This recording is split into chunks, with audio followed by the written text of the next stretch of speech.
Hi, I'm Dennis Phillips, and welcome to Everyday Reloading and Shooting.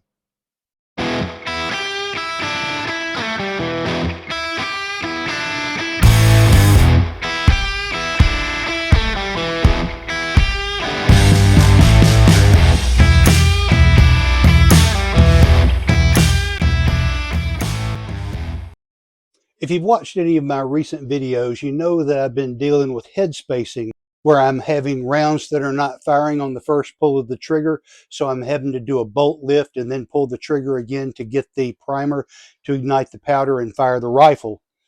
And also, I've had a number of split cases. I've only been doing this for about 2.5 years, and so I'll be the first to admit that I'm a novice and I don't know it all, but I'm willing to share what I've learned so far. And as I learn more, I want to share that information to be helpful as well. So how do you correct the problem with head spacing, and how did it get there to start with? So I have this headspace comparator, and I put a cartridge on here, and I can zero it out like so.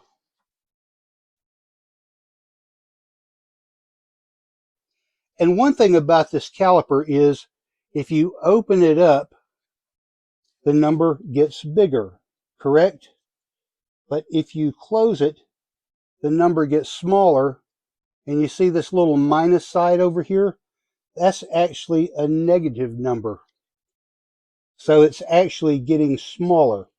So apparently I was misreading the caliper, and I was reading that 0.002 as a shoulder bump, when in fact it was actually just a lengthening of the case. I had to go a little bit further and push past that in order to lengthen that case so it could then actually push the shoulder back from the top of that die. Well, I found out that when you squeeze a piece of brass, if you're going to resize a piece of brass, when you put it inside of the die, the sides of the die are solid, they don't give. And when you push that piece of brass up into it, it's actually going to get longer. But you've also got to push the shoulder back, which is going to make the overall length get shorter. So as you're sizing this and you're squeezing those sides down, you've got to actually make that piece of brass get longer so that it goes up into the die and meets the part of that die that pushes on the shoulder. And then you go just a little bit further and it pushes that shoulder back. So it's got to get longer. And then on the final stroke, it pushes it down and makes it just a little bit shorter. And I can demonstrate this right here. So I have this Hornady brass that was resized before I reset the die. So first I'm going to measure the overall length.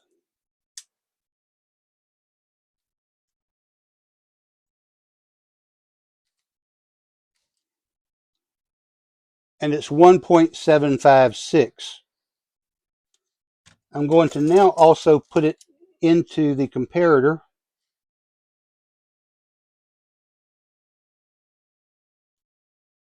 And set the comparator to 0. Now I'm going to size this piece of brass with the current setup.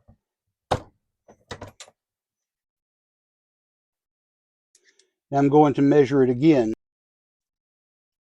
And now it's 1.757. So it's gained 1,000th. And when we put it into the comparator,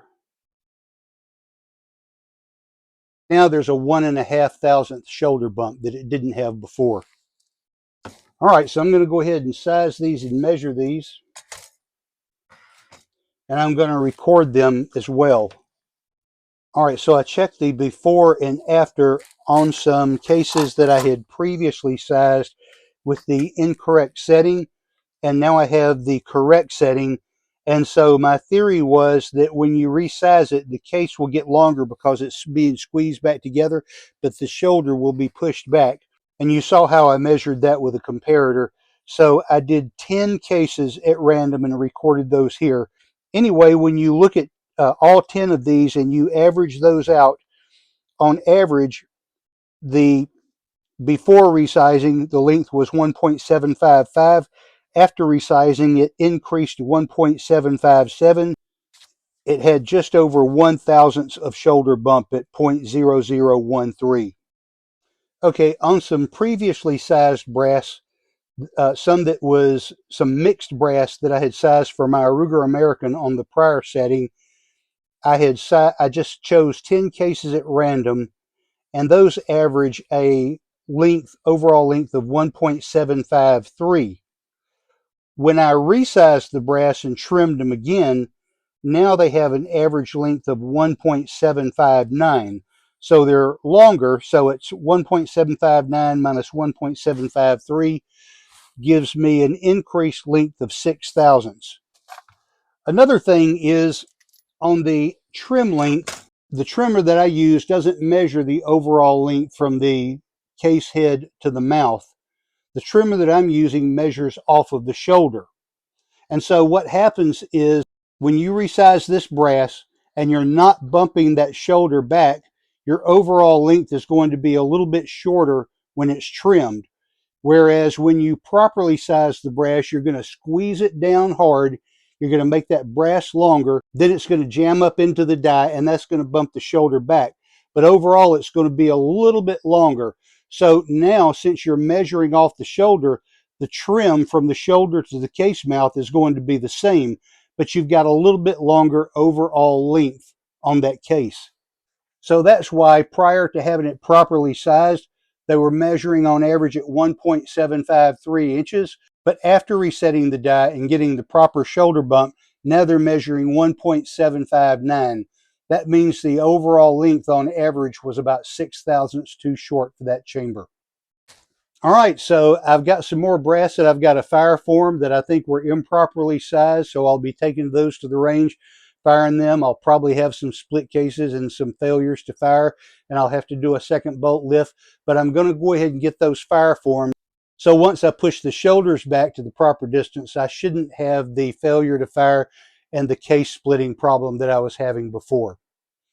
All right, and to test these, I've already got some sized. So what I'm going to do is I'm going to redo that comparison between the 73 grain Hornady ELD match and the 73 grain Berger boat tail target bullet. I'm going to redo that with 20 shots each, and we'll see how they compare. Because I know that previous test was fouled because of the bolt lifts and the split cases. That's definitely going to throw the shooting off. So we'll redo that test, and hopefully we'll have no misfires and no split cases. So stay tuned for that. If you have any thoughts, ideas, suggestions, questions, or comments about this, please leave that in the comments section below. I try to interact with everybody that comments. I hope you will also like, share, and subscribe. And as always, thanks for watching.